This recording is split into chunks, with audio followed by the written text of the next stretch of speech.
حضرت آپ کو ہم بہت وقت سے دیکھ رہے ہیں کہ آپ جہاد کے میدان میں بھی تھے، اللہ آپ کو قبول فرمائے، اور اس کے ساتھ آپ تحریر کے میدان میں بھی ہیں اور خطابات کے میدان میں ہیں، آپ پورے دنیا گھوم رہے ہیں، تو یہ سب کام آپ ایک ساتھ کیسے کر سکتے؟ یہ بہت ہمارا جو آڈینس ہے ان کا بہت بڑا سوال یہ تھا کہ یہ حضرت اتنے سارے کام ایک ساتھ کیسے کر سکتے ہیں؟ اصل میں تو جتنے بھی کام ہیں یہ اللہ تعالیٰ کے فضل، اللہ کے کرم، اللہ کی رحمت کے بغیر ممکن ہی نہیں ہے جی۔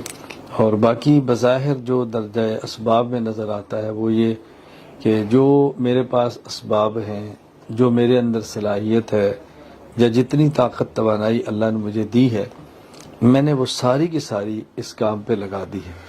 اور جب انسان اخلاص کے ساتھ ایک کام میں چل پڑتا ہے تو اللہ تعالیٰ اس کے لیے ان سارے کاموں کو آسان فرما دیتے ہیں۔ اللہ تعالیٰ کا بہت کرم ہے کہ میرا پاکستان میں ایک بہت بڑا ادارہ مرکز اہل سنت والجماعت کے نام سے قائم ہے، جی۔ جو جنوری 2003 میں بنا تھا، اور خانقاہ حنفیہ موجود ہے۔ اس کے تحت پھر کئی مدارس اور خانقاہیں بھی ہیں۔ پاکستان کے قومی اخبارات پہ تقریباً ہر ہفتے کو میرے مضامین بھی چھپتے ہیں، اور ہمارا جو علمی سفر ہے وہ جاری ہے۔ 50 کے قریب کتب بحمد اللہ تعالی لکھ کر باقاعدہ شائع ہو چکی ہیں، اور مزید کام جاری ہے۔